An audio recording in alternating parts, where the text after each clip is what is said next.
Welcome to square talks. రాష్ట్రంలో రాష్ట్రం విడిపోయిన తర్వాత ఆర్టీసీ పరిస్థితి ఎలా ఉంది? ఆర్టీసీ ఆర్టీసీ మరింత మెరుగైందా? మరింత నష్టంలోకి వెళ్ళిపోయిందా? ఆర్టీసీ వర్కర్స్ పరిస్థితి ఎలా ఉంది? డ్రైవర్లు, కండక్టర్లు కావచ్చు, ఇతర కార్మికులు కావచ్చు, వాళ్ళ పరిస్థితి ఎలా ఉంది? దీనిపై మాట్లాడడానికి ఈరోజు మనతో RTC staff and workers federation ప్రధాన కార్యదర్శి విఎస్ రావు గారు ఉన్నారు. నమస్తే అండి. నమస్కారం అండి. ఆర్టీసీ ఉమ్మడి రాష్ట్రంలో బాగుండేదా? ఉన్న పరిస్థితులు ఆర్టీసీ వర్కర్స్‌కు సంబంధించిన పరిస్థితులు గానీ, ప్రజలకు సేవ అందించడం విషయంలో గానీ, తెలంగాణ రాష్ట్రం ఏర్పడ్డాక బాగుపడిందా? ప్రజలకు సేవ చేయడంలో అప్పుడు, ఇప్పుడు అదే పాత్ర పోషిస్తుంది ఆర్టీసీ. కార్మికుల సమస్యలకు సంబంధించినప్పుడు కూడా అప్పుడు ఎట్లయితే సమస్యలున్నాయి, ఇప్పుడు అవే సమస్యలున్నాయి. ప్రత్యేకించి ప్రజల కోణంలో చూసినప్పుడు తెలంగాణ ఏర్పడ్డ తర్వాత బస్సులు పెరుగుతాయి అనుకున్నారు. కానీ బస్సుల సంఖ్య పెరగలేదు. ఆ రోజు 2015 జూన్ 2వ తారీఖు ఏర్పడిన నాటికి 10,400 బస్సులున్నాయి. ఈరోజు మనం మాట్లాడుకునే నాటికి 9,300 బస్సులు. అంటే జనాభానేమో కోటి మంది దాకా పెరిగారు. బస్సుల సంఖ్య మాత్రం తగ్గింది. కాబట్టి ఇప్పుడు మీరు మెరుగైన సేవలు అందించారా అంటే అందించామనే చెప్పాలి ఉన్నంతలో. కానీ అవసరం మేరకైతే ఇవ్వలేదనేది చాలా స్పష్టంగా కనపడుతుంది. ఫిగర్సే కనపడుతుంది. మనం చెప్పుకోవాల్సింది. ఇక కార్మికులకు సంబంధించినంత వరకు కార్మికుల సమస్యలు అప్పుడు ఉన్నాయి, ఇప్పుడు ఉన్నాయి, రేపు ఉంటాయి, ఎల్లుండి కూడా ఉంటాయి. పరిష్కార దిశగా వాళ్ళు ఆలోచించలేదు. దీనికి వాళ్ళు చెప్తున్న కారణం ఫినాన్షియల్‌గా ఇబ్బందులున్నాయి. దీనికి అసలైన కారణం ఏంటంటే ఫినాన్షియల్‌గా ఇబ్బందులు ఎందుకు ఉన్నాయంటే సంస్థని మేము పనిచేస్తుందేమో సర్వీస్ ఓరియెంటెడ్ సేవా భావంతో మేము పనిచేస్తాం. కానీ వాళ్ళు లెక్కేసేదేమో ఫినాన్షియల్ కోణంలో చూస్తున్నాం. ఈ లాభం దానికి డబ్బులు వచ్చినాయా రాలేదా? దీనికి లాభం వచ్చిందా రాలేదా? లాభం వస్తే మీకేమన్నా వస్తాయి లేకపోతే లేదనే ధోరణితో పాలకులు ఆలోచిస్తున్నారు. మేనేజ్మెంట్ మీద ఒత్తిడి చేస్తున్నారు. ఆ రకంగా వర్కర్స్ క్రష్ అవుతున్నారు. కార్మికులు తరిగిపోతున్నారు. ఉదాహరణ చూస్తే 54,000 మంది 2015లో తెలంగాణ ఏర్పడ్డప్పుడు ఉంటే ఈరోజు 39,40,000 మందే ఉన్నారు. అంటే ఈ 10 ఏళ్ల కాలంలో 15,000 మంది పైగా తగ్గిపోయారు. కానీ ఈ వర్క్ విషయంలోకొస్తే ఆ రోజు కంటే ఈ రోజు ఎక్కువ కిలోమీటర్లు ఆపరేట్ అవుతుంది. అంటే కార్మికులు ఆ భారాన్ని మోస్తున్నారు. కాబట్టి వాళ్ళు సేవ చేయట్లేదని చెప్పడానికి అవకాశం లేదు. వాళ్ళు మరింత కష్టపడి ప్రజలకు సేవ చేసే ప్రయత్నం చేస్తున్నారు. కానీ అవసరమైన సహకారం అందించి ఆర్టీసీ విస్తరణ కోసం పాలకులు అటువంటిది ఇవ్వట్లేదనేది అప్పుడు ఉన్న అనుభవం ఇప్పుడు. ఇప్పుడు తెలంగాణ రాష్ట్రం ఏర్పడిన తర్వాత ఆర్టీసీ కార్మిక సంఘాలు ఉండొద్దని ఆర్టీసీలో స్ట్రైక్ జరిగిన నేపథ్యంలో కేసీఆర్ అప్పుడు చాలా తీవ్రమైన నిర్బంధం తీసుకొచ్చాడు. ఆర్టీసీ కార్మిక సంఘాలను నిషేధం విధించాడు. ఒక ఆర్టీసీ కార్మిక సంఘానికి వాళ్ళ నాయకుడు గౌరవ అధ్యక్షుడిగా ఉంటే అతను కూడా వెనక్కి వెళ్ళిపోయాడు. ఆ పరిస్థితి నుంచి ఈ రోజుకి ఏమైనా మార్పు జరిగిందా? అలాగే ఉందా? 2019 సమ్మె ఈ ప్రభుత్వం చాలా ప్రెస్టీజియస్‌గా తీసుకుంది. ఎందుకంటే ముఖ్యమంత్రి స్వయంగా జోక్యం చేసుకొని ప్రకటన చేసిన కార్మికుల మధ్య ఏర్పడ్డ ఐక్యత విచ్ఛిన్నం చేయలేకపోయింది. ఆ సమ్మె జయప్రదం అయింది అని నేనంటాను. ఫెయిల్ అయిందని మిగతా వాళ్ళు అంటారు. ఒక సమ్మె జయప్రదం అయిందా, ఫెయిల్ అయిందనే దానికి కొలమానం ఏంటంటే కార్మికుల మధ్య ఏర్పడ్డ ఐక్యత, బలీయమైన ఐక్యత ఏర్పడ్డదా లేదా అనేదే విజయానికి తొలిమెట్టు. సమస్యలు పరిష్కారం అయినాయా కాలేదా అనేది అప్పుడున్న రాజకీయ, ఆర్థిక నేపథ్యాలను లోబడి పరిష్కారం కావచ్చు, కాకపోవచ్చు అది వేరే విషయం. కానీ ఎంటైర్ కార్మికులందరూ ఐక్యత సాధించగలిగితే అది విజయం సాధించినట్టు. ఆ రూపంలో చూసినప్పుడు 49,000 మంది కార్మికులు ఐక్యంగా నిలబడ్డారు. ముఖ్యమంత్రి జోక్యం చేసుకున్న 55 రోజులు ఆ సమ్మె నిర్వహించగలిగారు. 32 మంది ప్రాణత్యాగం చేస్తున్నా భయపడుతూనే ఆ సమ్మెలో కొనసాగారు. ఆ రూపం ఐక్యత సాధించింది. రెండో కోణంలో చూసినప్పుడు ఏదైతే ప్రభుత్వం ఉందో కార్మిక సంఘాలతో చర్చలు జరపలేదు. చేయడానికి అంగీకరించలేదు. కోర్టుకి తప్పుడు సమాచారం ఇచ్చారు. అన్ని రకాలుగా ఇచ్చినప్పటికీ కూడా ఆ సమ్మె ముగిసడానికి కావాల్సిన చొరవ తీసుకొని చేసి మేమేవైతే డిమాండ్స్ అడిగామో వాటిలో 15 అంశాలను అంగీకరించాల్సిన పరిస్థితి వచ్చింది. ఆర్టీసీ కార్మికోద్యమ చరిత్రలో మొట్టమొదటిసారిగా సమ్మె కాలాన్ని ఆన్ డ్యూటీగా పరిగణించి సమ్మె కాలానికి జీతాలన్నీ కూడా ఇచ్చిన పరిస్థితి కూడా ఆ సమ్మె విజయంగానే వచ్చింది.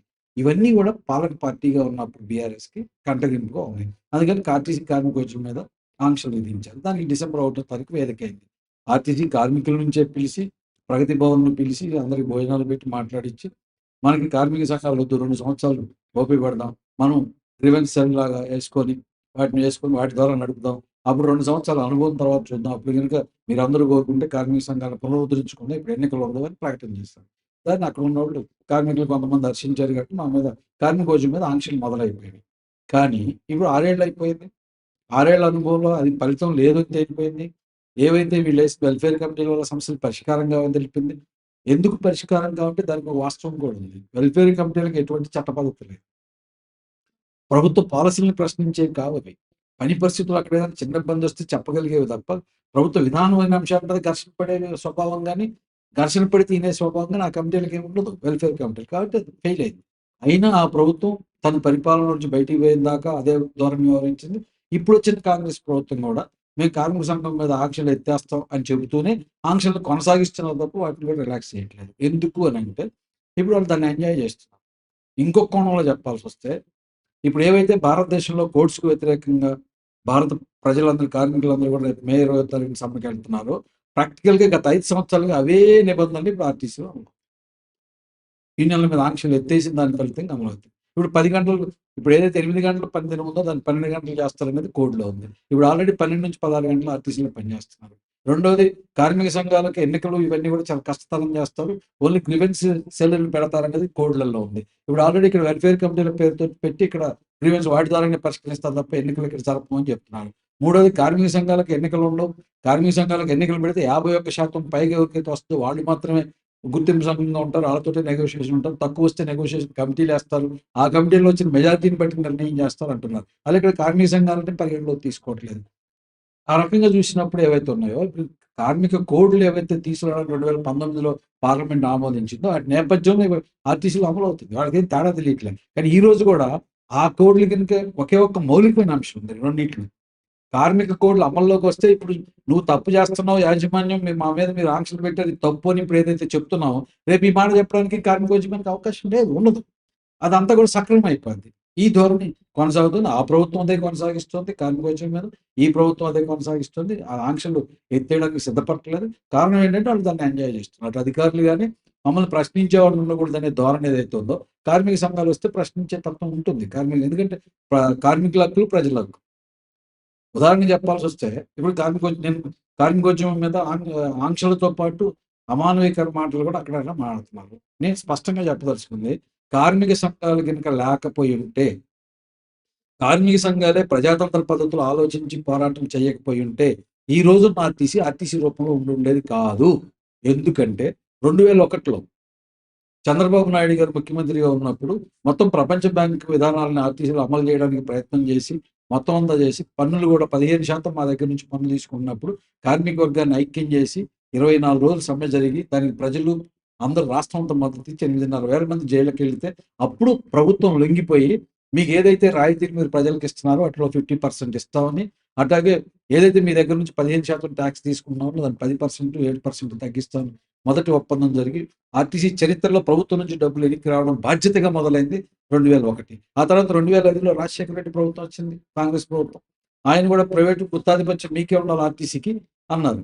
అని చెప్పి అన్నదానికి ప్రైవేట్ వాళ్ళకి కూడా మేము రూట్లు వేలం పాటేసి ఇస్తామని చెప్పి దానికి వ్యతిరేకంగా 5 రోజులు సమ్మె జరిగింది. ఆ ప్రభుత్వం నుంచి కూడా అప్పుడు 100% రీయింబర్స్‌మెంట్, టాక్స్ తగ్గింపు ఇవన్నీ వచ్చినాయి.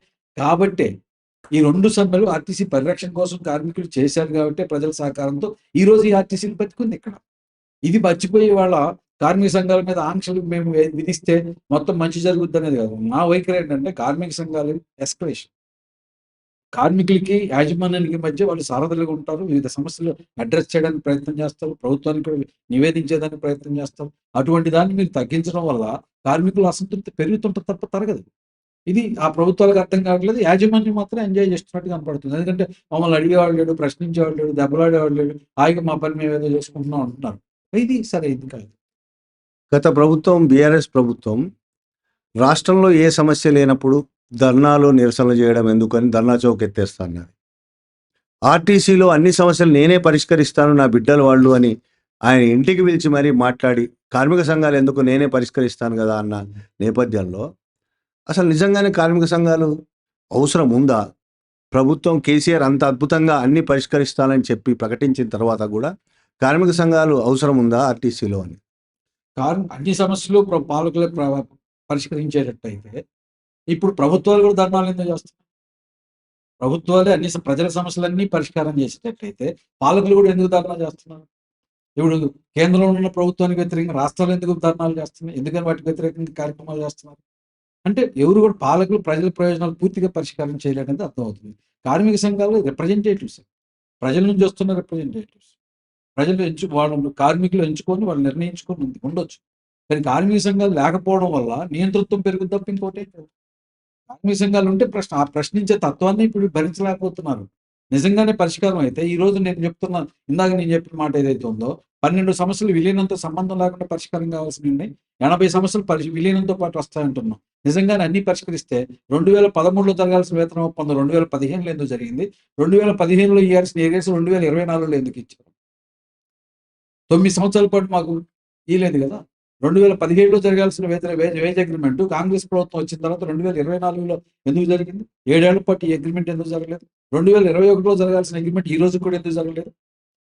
అన్ని పరిష్కారం అయితే ఈ సమస్య రాదు కదా! నిజంగానే అన్ని పరిష్కారం అయితే ప్రజలు 1,00,00,000 మంది పెరిగితే బస్సులు ఒక్కటి కూడా ఎందుకు పెరగలేదు? ఇవాళ ప్రజలు అల్లల్లాడిపోతున్నారు కదా! మహాలక్ష్మి పథకం వచ్చిన తర్వాత ఆ పరిస్థితి మరీ అయిపోయింది కదా! ఈ రాష్ట్రంలో 12,779 గ్రామ పంచాయతీలున్నాయి. ఆథరైజ్డ్ గ్రామ పంచాయతీలున్నాయి. అవి గాక 500 అంతకంటే పైన ఉన్న వాళ్ళ హామ్లెట్స్ ఉన్న సంఖ్య ఇంకో 8,000 ఉంది. కలిపితే 20,700 పైన గ్రామాలుంటే, ఈ రోజు కూడా 9,000 గ్రామాలకే బస్సులు పోతున్నాయి గదా! మరి మిగతా 11,000 గ్రామాల ప్రజలకు బస్సులు అక్కర్లేదా? నువ్వు అన్ని సమస్యలు పరిష్కరిస్తే మరి ఆ గ్రామ ప్రజలు ఎందుకు బస్సులకు దూరం అయిపోయారు? ఇవాళ మహాలక్ష్మి పథకం వచ్చింది. మరి ఆ గ్రామ ప్రజలు ఎందుకు మహాలక్ష్మి ఉపయోగించుకోలేకపోతున్నారు? అందుకని దీని అంతటిని బట్టి చూసినప్పుడు ఏ ఒక్కటి పూర్తిగా పరిష్కారం చేయడం అనేది పాలకులకు సాధ్యం కాదు. అయితే అదే సందర్భంలో ప్రజల్ని మభ్యపెట్టడానికి అనేక వాగ్దానాలు చేస్తారు, చెబుతారు, చెయ్యరు. ఈ గతంలో జరిగింది, ఇప్పుడు కూడా జరిగింది. అన్నీ పరిష్కారం చేస్తే అన్నీ మేమే చేస్తాం అనుకుంటే మీరన్నారు కదా! వాళ్ళ ఇంటికి పిలిచి భోజనాలు పెట్టి. ప్రగతి భవన్ పిలిచి భోజనాలు పెట్టి కార్మికులను మభ్యపెట్టారు. కానీ ఆ తర్వాత 2019 డిసెంబర్ 1 తారీఖు నుంచి ఈ రోజు వరకు జరిగిన అన్ని అనుభవాలు చూస్తే ఏమీ పరిష్కారం చేయలేదు కదా! కార్మిక సంఘాలు కావాలని కార్మికులు కోరుకుంటున్నారు. మాకు పునరుద్ధరించడం కార్మికులు కోరుకుంటున్నారు. వద్దు అని చెప్పి పాలకులు, యాజమాన్యాలు కోరుకుంటున్నాయి. ఎందుకనంటే ఇప్పుడు నేను ఇందాక చెప్పిన కోర్సే. ఎందుకు భారతదేశంలో లేబర్ కోడ్స్‌ని పట్టుకొస్తున్నారు? Ease of doing. అంటే యజమానులు తమ ఇష్టానుసారం పనిచేసుకునే స్వేచ్ఛ ఉండాలి. కార్మిక సంఘాల యొక్క దీన్ని తగ్గించాలి. వాళ్ళ బాధ లేకుండా మాకు చేయాలనేదే కదా ఇప్పుడు పాలకుల ఆలోచన. అందుకే కదా ఈజ్ ఆఫ్ డూయింగ్ పేరుతో కోర్సును పట్టుకొస్తున్నారు. అందుకే కదా బీఆర్ఎస్ ప్రభుత్వం ఈ రాష్ట్రంలో ఆర్టీసీ కార్మిక కోచ్ మీద ప్రయోగశాలగా మార్చి ప్రయోగాలు చేసి ఇప్పటిదాకా లేకుండా చేసింది. మరి అన్ని పరిష్కరిస్తే ఎందుకు పరిష్కారం కాకుండా పోయినాయి? ఈ రోజు కూడా కార్మికులు, కార్మిక సంఘాలు ఎందుకు అడుగుతున్నారు? మేము అడుగుతున్నాం. నిజంగా 2019 సమ్మె లేకపోతే ఈ ప్రభుత్వం జవాబు చెప్పాలి. గత బీఆర్ఎస్ నాయకత్వం అయినా ఇంకోళ్ళైనా. అప్పటిదాకా 600 కోట్లు మాత్రమే బడ్జెట్ పెడుతున్నోళ్ళు 2019 సంవత్సరం 2020, 2021, 2022లో 1,500 కోట్లు ఇస్తామని చెప్పి ఎందుకు ముందుకొచ్చారు? అది సమ్మె విజయమే కదా! ఎందుకంటే ఆ సమ్మెలో నుంచి వచ్చింది. ఆర్టీసీ పరిరక్షణ కోసం నువ్వు పెట్టాలి అన్న దాంట్లో నుంచి వచ్చినాయి. అందుకని కార్మిక సంఘాల ఒత్తిడి వాస్తవ పరిస్థితుల్లో నుంచి వస్తది తప్ప ఇవేదో ఊహించి చేసేది కాదు. పాలకులు చెప్పే మాటలన్నీ కూడా ఎట్లా ఉంటాయంటే ప్రజలకు మభ్యపెట్టేది ఉంటే దురదృష్టవశాత్తు మా కార్మికులు కూడా అటువంటి ప్రలోభాలకి గురవుతారు. వాళ్ళు మనుషులే కదా! అందుకని మొత్తం పరిష్కారం ఇప్పుడు ఒక బీఆర్ఎస్ గతంలో చేసింది, ఇప్పుడు రేవంత్ రెడ్డి అదే పద్ధతిగా ఉన్నాడు ఆర్టీసీ విషయంలో అంటున్నారు.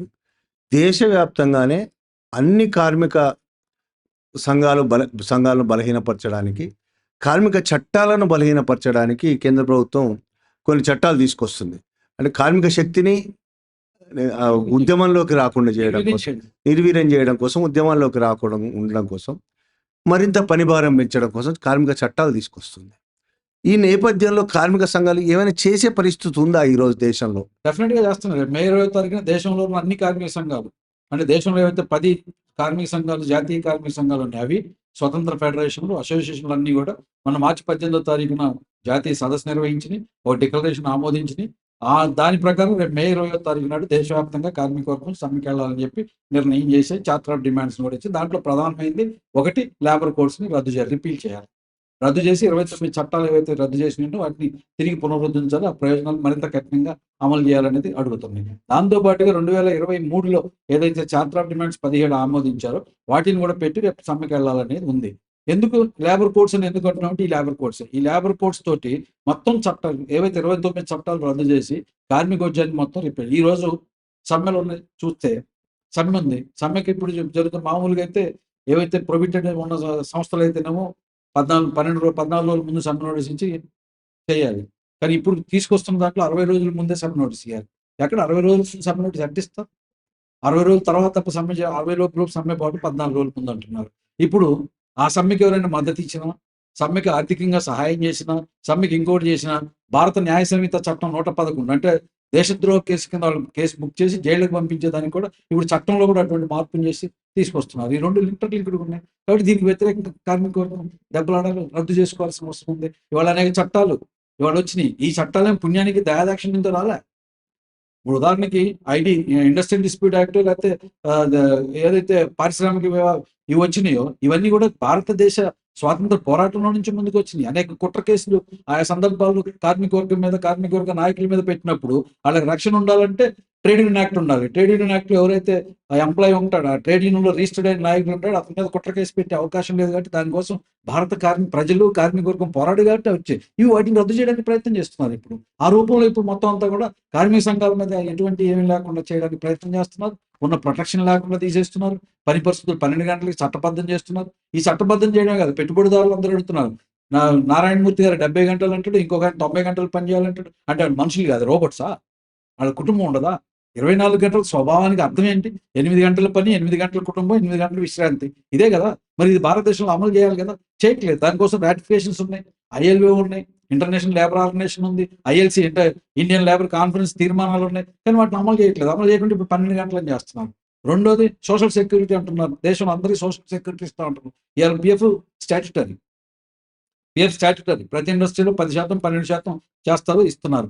ఎంతకైనా తగ్గించవచ్చు, ఎంతకైనా తీసేయవచ్చు అనే దాన్ని ఇప్పుడు కేంద్ర ప్రభుత్వానికి తగలపరుస్తున్నారు ఈ కోళ్లలో. అంటే ఏ ఇండస్ట్రీ అని దీన్ని PF నుంచి మినహాయించవచ్చు అనేది చెప్తున్నారు. దీన్ని మరి భారత కార్మిక వర్గం అంగీకరిస్తుందా అనేది ప్రశ్న. అంగీకరించమని చెప్తాం. అంతేకాదు, ఆ సంస్థలో ఎగ్జామ్షన్ ఇచ్చేదానికి కూడా పూర్తి రైట్ వాళ్ళకు ఉంది. అంటే ఆ సంస్థ నుంచి లేదు. ఇంకొకటి, ఎంప్లాయ్మెంట్లో ముందే అడుగుతారంట, నీకు నీకు PF ESI కావాలా వద్దా అని అడిగి, కార్మికుడు అడిగితే ఇస్తారంట. ఇది అడగటం కాదు, రాసిన ఫార్మేట్ అట్టున్నప్పటికీ కూడా నాకు వద్దు నువ్వు రాసిస్తేనే నేను ఎంప్లాయ్మెంట్ ఇస్తాను అని చెప్పి ఒత్తిడి చేయడానికి కావాల్సిన ప్రాతిపదికను కూడా పెట్టారు. ఇది రెండోది. మూడోది, ఇవాళ ఏదైనా మా RTCA తీసుకుందాం, బయటకు పక్కన పెట్టండి. మా గ్యారేజ్లన్నీ కూడా ఫ్యాక్టరీ యాక్ట్ కింద ఉంటాయి. ఫ్యాక్టరీ యాక్ట్ కింద ఉన్నప్పుడు ఫ్యాక్టరీ యాక్ట్లో ఒక ప్రమాదం జరిగితే ఫ్యాక్టరీ ఇన్స్పెక్టర్ చెక్ చేయాలి, అక్కడ ఉన్న కండిషన్స్ అన్నిటి లైవ్లీవుడ్ చేయాలి. ఇప్పుడు ఫ్యాక్టరీ యాక్ట్ ఆ ఇన్స్పెక్టర్ కట్టాలి, ఓన్లీ ఫెసిలిటేటర్. ఫ్యాక్టరీ ఇన్స్పెక్టర్ అనేవాడు ఫెసిలిటేటర్ అయిపోతున్నాడు. అంటే అక్కడ ఉన్న వర్కింగ్ కండిషన్స్ కానీ ఎన్విరాన్మెంట్లో అతని జోక్యం ఏముండదు. అది ఇన్స్పెక్ట్ చేయాలా లేదంటే కేంద్ర ప్రభుత్వం అనుమతి ఇవ్వాలంట. ఇటువంటి అన్ని తీసుకొచ్చి ఈజ్ ఆఫ్ డూయింగ్ పేరుతో కార్మికోద్యమం మీద అణిచేయడం కోసం ప్రయత్నం చేయడం, కార్మిక సంఘాలు ఉనికిని లేకుండా చేయడం. ఇప్పటిదాకా భారతదేశంలో ఒకసారి రిజిస్టర్ అయిన సంఘాన్ని రద్దు చేసి అక్కలేదు, ఇప్పటిదాకా ఎక్కడ లేదు. కానీ ఇప్పుడు దాన్ని కూడా తగలపరుస్తున్నారు. నేను కొత్త రిజిస్ట్రేషన్ కోసం అప్లై చేసుకుంటే 7 పెట్టుకుంటే చాలని చట్టం ఇప్పుడు కోర్సులో చెప్తున్నప్పటికీ కూడా, దానికి అడుగుతున్న అన్ని పూర్తి చేసినప్పటికీ కూడా ఇవ్వాల వద్దనే నిర్ణయం రిజిస్టర్ కట్టబెడుతున్నారు. అంతేకాదు, రెండోది, ఇప్పుడు నేను పాత సంఘం మాది ఎప్పుడు 1979 సెప్టెంబర్ 16వ తారీఖున రిజిస్టర్ అయింది. రేపు ఈ కోర్సు అమల్లోకి వస్తే మేము కూడా మళ్ళీ కొత్త దానికోసం అప్లై పెట్టుకోవాలి, రాటిఫికేషన్ తీసుకోవాలి. తీసుకున్నప్పుడు నేను పెట్టే డాక్యుమెంట్స్ అన్ని నాకు సంతృప్తికరంగా లేవని రద్దు చేసే రైట్ కూడా ఇప్పుడు పాలకులు వాళ్ళకి ఇస్తున్నారు కోర్సు రూపంలో. మరి ఇవన్నీ కూడా ఏంటంటే కార్మిక సంఘాలని నిర్వీర్యం చేయడం, కార్మిక సంఘాల ఉనికిని లేకుండా చేయడం, కార్మిక సంఘాలకు వచ్చే మద్దతుని బయట నుంచి రాకుండా ఆపేయడం, వీటన్నిటిని ఆపేయడం ద్వారా కార్మికుల్ని క్రష్ చేయడం. వాళ్ళని క్రష్ చేసి 12-16 గంటలు పనిచేసుకొని పెట్టుబడిదారుల లాభాలను మరింతగా పెంచుకోవడానికి చేసే ప్రయత్నం. దీన్ని కార్మిక వర్గం ఎట్టి పరిస్థితులు అంగీకరించదు. అందుకనే రేపు మార్చి, ఇంతకుముందు 22 సమ్మెలు జరిగినాయి. 22 సమ్మెలు ఒక ఎత్తు, రేపు జరగబోతున్న మే 20వ తారీఖు జరగబోతున్న సమ్మె ఇంకొక ఎత్తు. ఎందుకంటే ఇది ప్యూర్లీ కార్మికుల హక్కుల కోసం జరుగుతుంది, రాజ్యాంగ పరిరక్షణ కోసం జరుగుతుంది. రాజ్యాంగం లేకపోతే ఈ హక్కులు, ఇవాళ ఈ హక్కులు కాపాడుకోవడం అంటే రాజ్యాంగాన్ని కాపాడుకోవడం. ఈరోజు సందర్భవశాత్తు బిఆర్ అంబేద్కర్ గారి జయంతి రోజున మనం ఈ చర్చ జరుగుతుంది. ఈ సందర్భంగా అందరికీ కూడా అభినందనలు. కానీ బిఆర్ అంబేద్కర్ గారి జయంతి నుంచి నేర్చుకోవాల్సిందేంటి? ఆయన ఇచ్చిన రాజ్యాంగం ఇవాళ కుప్పకూలుతుంది. రాజ్యాంగంలో ఏమి ప్రజలకు ఇవ్వట్లేదు, రాజ్యాంగ హక్కులు కల్పించట్లేదు, అటన్నీ ధ్వంసం చేస్తున్నారు. ఈ క్రమంలో కార్మిక వర్గం దాన్ని పట్టుబట్టి పోరాటం చేయడం ఈ రోజు తీసుకోవాల్సిన లక్ష్యం అని చెప్పాను. అందుకని కార్మిక వర్గం ఖచ్చితంగా తిరగబడుద్ది, దాన్ని సాధించుకుంటుంది అనేది కూడా మేము చెప్పాలి. ఇప్పుడు మీరు చెప్పిన దాని ప్రకారం కేంద్ర ప్రభుత్వం తీసుకొస్తున్న కొత్త చట్టాలు కార్మిక సంఘాలకు, కార్మికులకు పూర్తిగా చాలా నష్టదాయకంగా ఉన్నాయి. ఈ నేపథ్యంలో కార్మిక సంఘాలు అన్నీ ఈ చట్టాలను వ్యతిరేకిస్తున్నాయా? BMS-తో సహా. BMS వ్యతిరేకించట్లేదు. BMS పాలకుల వైఖరితోటే ఉంది. వాళ్ళు కూడా ఏం చెప్తున్నారంటే, అక్కడక్కడ మాట్లాడుతుంది, 4 కోడ్లలో 2 కోడ్లు మామూలుగా ఉన్నాయి, 2 కోడ్లు మాత్రం బాగాలేవు, ఇవి కార్మికులకు నష్టం కలిగేవి, మేము ప్రధానమంత్రి గారిని అడిగాం, మారుస్తాను అంటున్నారు. ఇది ప్రజలకు చెప్పడానికి తప్ప, కార్మికులు చెప్పడానికి తప్ప నిజంగా లేదు. వాళ్ళు కూడా కార్మికోద్యమాలకు రావాలి అనివార్యంగా, తప్పదు. ఎందుకంటే నీ కార్మికుడు నాశనం అయిపోయిన తర్వాత దేశ ఉత్పత్తి ఇంకెక్కడ ఉంటుంది? ఉత్పత్తి కీలకమైనది. డబ్బులతో ఉత్పత్తి అవుద్దా? కార్మిక శ్రమ నుంచి కదా ఉత్పత్తి వచ్చేది. ఆ శ్రమ చేసే కార్మికుడు హక్కులన్నీ కోల్పోయిన తర్వాత ఇక నిలబడేదేంటి? అందుకని ఇప్పుడు BMS కూడా దేశంలో ఆలోచించుకోవాలి. కార్మికుల పక్కన నిలబడాలా, ప్రభుత్వాల పక్కన నిలబడాలని ఆలోచించుకోవాల్సిన అవసరం ఉంది. వాళ్ళు మినహా మిగతా అందరూ ఈ దేశంలో శ్రమ కోసం సిద్ధపడుతున్నారు. దీంతో పాటు రైతులు ఏదైతే సంయుక్త కిసాన్ మోర్చా పేరుతోటి ఇప్పుడు భారతదేశంలో 420 సంఘాలు కలిసి ఒకే సంయుక్త మోర్చా ఏర్పడ్డారో, వాళ్ళు కూడా ఆ రోజున ఈ విధానాలకు వ్యతిరేకంగా గ్రామీణ బంధుకు పిలిపించారు. దేశం మొత్తం మీద 420 సంఘాలు.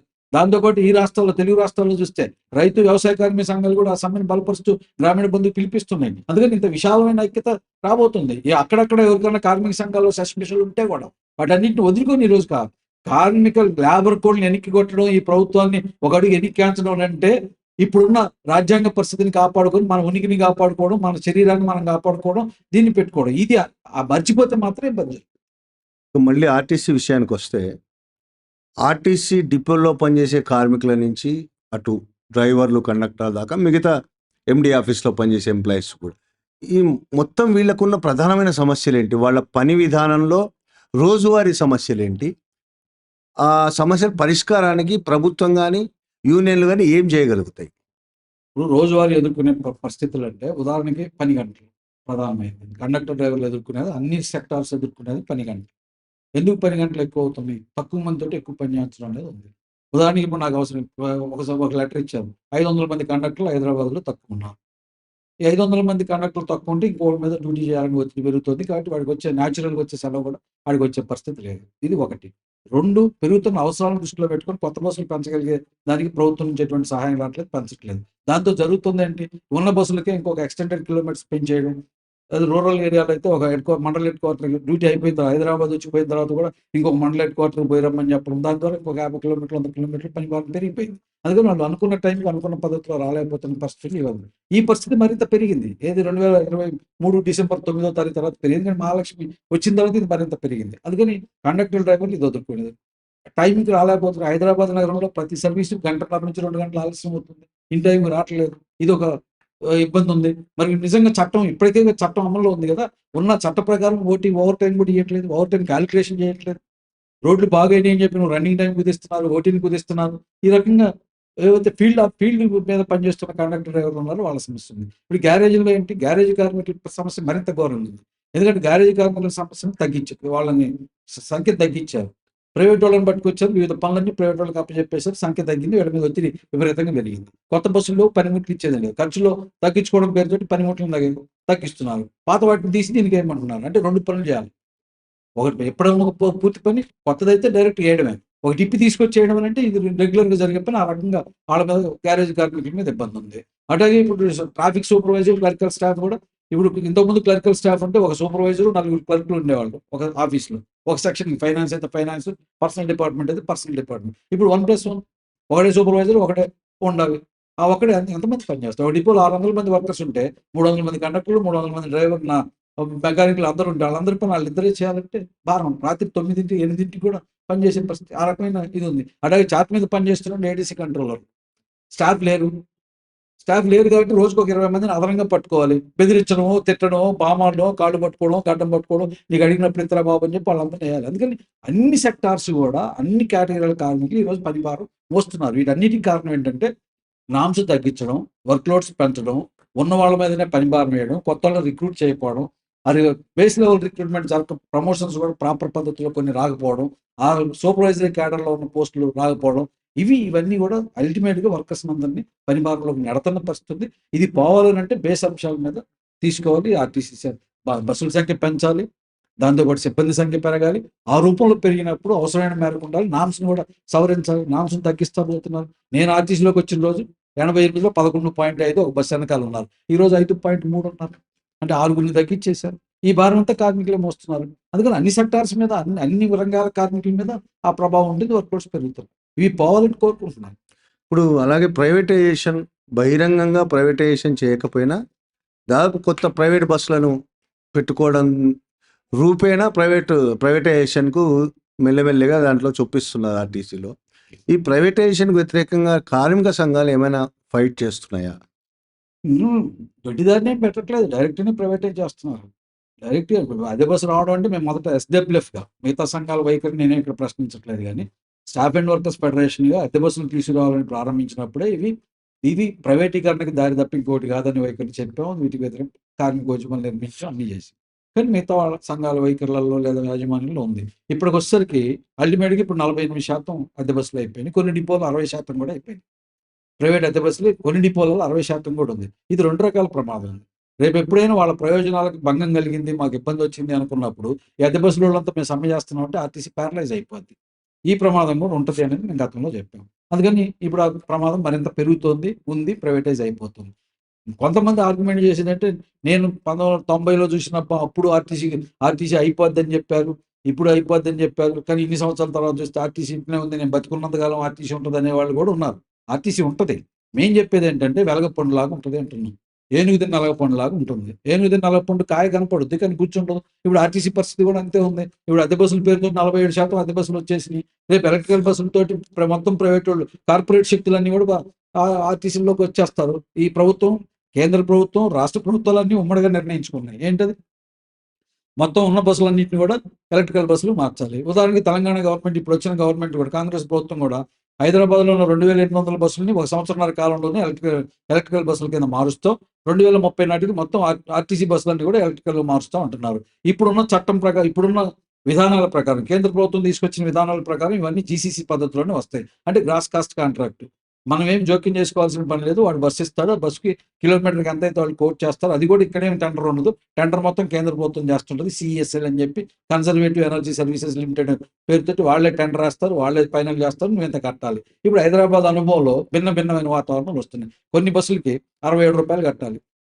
రూ. 67 కట్టాలి. ప్లస్ ఇద్దరు కండక్టర్లు ఉంటారు. ఇద్దరు కండక్టర్కి రూ. 24 ఖర్చు వస్తుంది. ఇది కాక ఓవర్ హెడ్స్ కింద ఇంకొక రూ. 7 ఖర్చు వస్తుంది. అంటే సుమారు 67, 14, 91 ప్లస్ 7 రూ. 98 ఖర్చు వస్తుంది.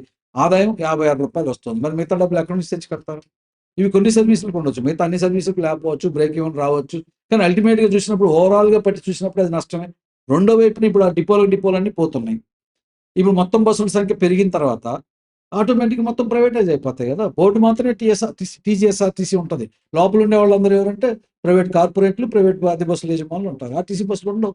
అందుకని మేము అడుగుతుంది ఏంటంటే, రాష్ట్ర ప్రభుత్వాన్ని, కేంద్ర ప్రభుత్వాన్ని నేరుగా మొన్ననే మార్చి 24వ తారీఖున మేము ఢిల్లీలో చలో పార్లమెంట్ కూడా నిర్వహించిన సందర్భంలో, అంతకుముందు కూడా గౌరవ మంత్రి గారికి వీళ్ళందరూ రిప్రజెంటేషన్ ఇచ్చాం. ఎలక్ట్రికల్ బస్సుల పద్ధతిలో విధానంలో మార్పులు చేయండి అని. ఏం మార్పులు చేయాలని అడుగుతున్నాం? నేరుగా ఆర్టీసీలకే మీరు ఇస్తున్న సబ్సిడీలు ఇవ్వండి. ఇప్పుడు బస్సుకి మొదట్లో ₹1,00,00,000 ఇచ్చారు. ఫేమ్ 1లో, ఫేమ్ 2లో 50 లక్షలు ఇచ్చారు. ఎన్ఈబీపీ తర్వాత ఇప్పుడు పీఎం ఈ డ్రైవ్, పీఎం ఇవన్నీ పథకాలు పడి ఇప్పుడు 35 లక్షలకి తగ్గించారు. ఈ 35 లక్షలని మీరు ఆర్టీసీకి ఇవ్వండి నేరుగా. రెండోది, ఆర్టీసీ కొంటే కూడా దీనికి సబ్సిడీని ఇస్తా అంటే గవర్నమెంట్ ఇవ్వాలి. ఒక బస్సు ఇప్పుడు 1,80,00,000 అవుతుంది. ఆర్టీసీ 1,80,00,000 పెట్టి ఒక బస్సు కొనగలిగే పరిస్థితిలో డబ్బులు లేవు వాళ్ళ దగ్గర. కాబట్టి మీరు ప్రభుత్వాలు, కేంద్ర రాష్ట్ర ప్రభుత్వాలు ఇద్దరు అనుకొని, మీరు ఎంతోమంది జేఎన్ఆర్ఎం బస్సులు ఎట్లయితే కొనిచ్చారో, ఇప్పుడు ఎలక్ట్రికల్ బస్సులు కూడా మీరే కొని మీరు ఆర్టీసీలకు ఇవ్వండి. ఇచ్చి నడుపుకుంటారు. దాని సబ్సిడీని కూడా ఇంట్రెస్ట్ చేయండి. వైబిలిటీ గ్యాప్ ఫండ్ ఏదైతే ఉందో, ఇప్పుడు నేను ఇందాక చెప్పాను, ₹56 ఆదాయం వస్తే ₹97 ఖర్చు వస్తుంది. మధ్యలో ₹41 ఉంది. ఆ ₹41 రాష్ట్ర ప్రభుత్వాలు, కేంద్ర ప్రభుత్వాలు మాకు ఆర్టీసీకి సబ్సిడైజ్ చేయగలిగితే అప్పుడు ఆర్టీసీని సమర్థవంతంగా నడపవచ్చు. ఎలక్ట్రికల్ బస్సు వచ్చినా ఇంకోటి వచ్చింది, కానీ లేదు. అందుకని ఈ రూపంలో వస్తున్న ప్రైవేట్ అద్దె బస్సులు కానీ, ఎలక్ట్రికల్ బస్సులు కానీ, ఇవి పెరగడం అని అంటే అర్థం ఆర్టీసీ పూర్తిగా ప్రైవేటీకరణ వైపు వెళ్ళడం. రెండోది, మన గ్యారేజీలన్నీ కూడా సోఫిస్టికేటెడ్ గ్యారేజెస్. భారతదేశంలో ఉన్న ఆర్టీసీలు అన్నింటిలో అత్యంత నైపుణ్యం కలిగిన గ్యారేజీ ఎక్కడ ఉన్నాయంటే మనవే. మన గ్యారేజీ కార్మికులు అంత నైపుణ్యంతో పనిచేస్తూ ఉన్నారు. గతంలో చూస్తే ₹5,000 పెట్టి బాగు చేయాల్సిన దాన్ని ₹5 మన రామ్నగర్లో కొనుక్కొచ్చి కూడా ₹5తో పెట్టి ఆ బస్సును బాగు చేసినంత నైపుణ్యం కలిగిన కార్మికులు ఉన్నారు. వాళ్ళని ఉపయోగించుకోరు. ఎందుకంటే ఇప్పుడు ఎలక్ట్రికల్ బస్సులు వస్తే మెయింటెనెన్స్ కూడా ప్రైవేట్ వాళ్ళది. ఆ మెయింటెనెన్స్ ఖర్చు కూడా మనం టెండర్లో కల్పిస్తున్నాం. అందుకని ఇవన్నీ మార్చాలంటున్నాం. మేము ఈ ప్రభుత్వాన్ని అడుగుతుంది కూడా, ఈ రాష్ట్ర ప్రభుత్వాన్ని కూడా, విద్యుత్ బస్సుల విధానం మీద మీరు కేంద్ర ప్రభుత్వంతో పోరాటం చేయండి. ఆర్టీసీలకే పూర్తి హక్కులు ఇచ్చేటట్టుగా మీరు విధానం ఘర్షణ పడండి. ఆ ఘర్షణ వెనకాల మేము కూడా నిలబడతాం, కార్మిక వర్గాన్ని నిలబెడతాం అంటున్నాం. కానీ ఈ ప్రభుత్వం లేదు, కేంద్ర ప్రభుత్వం కూడా దాని విధానాన్ని మార్చుకున్నట్టు లేదు. ఆర్టీసీ యాజమాన్యం మాత్రం పదే ఒక ఎలక్ట్రికల్ బస్సుల వల్ల ఒక్కళ్ళ ఉద్యోగం కూడా పోదంటున్నారు. ఎట్టా పోదో మరి ప్రజలకు కూడా చెప్పాలి. ఎక్కడన్నా నిజంగానే చర్చ పెడితే మేము కూడా ఆ సవాల్ స్వీకరించి చర్చకు వస్తాం. చెప్పడానికి కూడా మేము సిద్ధంగా ఉన్నాం. కానీ చెప్పట్లేదు. విధానం ఎట్లా? ఇప్పుడు ప్రైవేట్ బస్సులు తీసుకురావడానికి దాదాపు అన్ని యూనియన్లు వ్యతిరేకిస్తున్నట్టున్నాయి. కానీ కొంతమంది యూనియన్ నాయకులకే ప్రైవేట్ బస్సులు ఉన్నాయి ఆర్టీసీలోనే కొన్ని ఆరోపణలు ఉన్నాయి. ఇది ఎంతవరకు నిజమండి? ఇప్పుడు యూనియన్ నాయకులు ఉన్నాయా లేవా, ఒకసారి నువ్వు అవకాశం ఇచ్చిన తర్వాత, ఒకసారి నీ ఇంట్లోకి దోమలు రావడానికి అవకాశం ఇచ్చిన తర్వాత నాకు నచ్చిన దోమే రావాలంటే ఎట్లా వస్తుంది? నచ్చని దోమ కూడా వస్తుంది, దోమలతో పాటు పురుగులు కూడా వస్తాయి. అట్లాంటి యాజమాన్యానికి ఓకే, అట్లాంటివి ఉంటే ఇప్పుడు ఉదాహరణకి వాళ్ళ కుటుంబ సభ్యుల పేరుతో పెట్టుకుని ఉంటారు. ఇవన్నీ ఆల్రెడీ. కానీ కొంతమంది అధికారులు ప్రోత్సహించారా, అట్లాంటివి ఏం చేశారు, దానికి రూల్ ప్రకారం అయితే ఆర్టీసీ ఎంప్లాయీ అద్దె బస్సులు పెట్టడానికి వీల్లేదు. ఇది కార్పొరేషన్ నిబంధన ఉంది.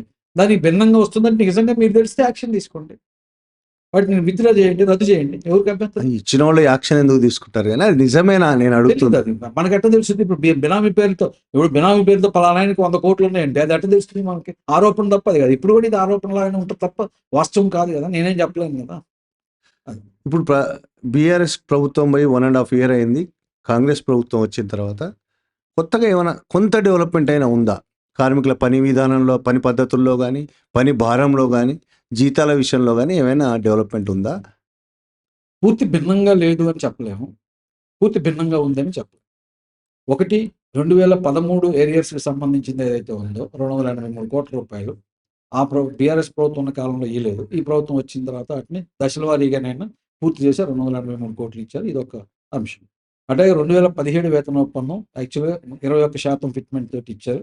కానీ ఇక్కడ దుర్మార్గమైన అంశం ఏంటంటే ఏరియర్స్ పార్ట్ ఏదైతే ఉందో రిటైర్మెంట్ అప్పుడు ఇస్తామని చెప్పి ప్రభుత్వం చెప్పింది. దీన్ని మేము వ్యతిరేకిస్తున్నాం. వేజ్ అగ్రీమెంట్ చేయడం పట్ల మేము సానుకూలంగానే ప్రకటన చేశాం. అయితే ప్రకటించింది 21% సరిపోదు. ఇట్లాంటివి ఉండొచ్చు. ఈ 2 అంశాలు ఆర్థికపరమైన అంశాలు జోక్యం చేసుకుంది. ఇక మిగతా ఏవైతే ఇంతకుముందు నేను చెప్పినట్టు కార్మిక సంఘాల మీద అంశంలో గాని, లేదా వాళ్ళిచ్చిన ఏవైతే మేనిఫెస్టోలో ఇచ్చిన హామీల అమలులో గాని ఎటువంటి తేడా లేదు. గతంలో ఉన్న ప్రభుత్వం కార్మిక సంఘాల మీద ఆంక్షలను కొనసాగించింది. ఈ ప్రభుత్వం కొనసాగిస్తుంది. ఎటువంటి లైజాను చేయట్లేదు. ఎటువంటి కార్మిక సంఘాలను అనుమతించట్లేదు. ఎక్కడి దాకా ఇది పోయిందంటే పీఎఫ్, ఎస్ఆర్‌బీఎస్, ఎస్‌పీటీ అనేవి ట్రస్టులు. ఈ ట్రస్ట్ రూల్స్ ఎట్లుంటాయంటే ట్రస్టులు నిర్వహించేది ఆ ట్రస్టీలను నియమించిన తర్వాత, ఎంపిక చేసిన తర్వాతనే ఆ ట్రస్టీలను నడపాలి. కానీ గత 6 సంవత్సరాలుగా వేటికి ట్రస్టీలు లేవు.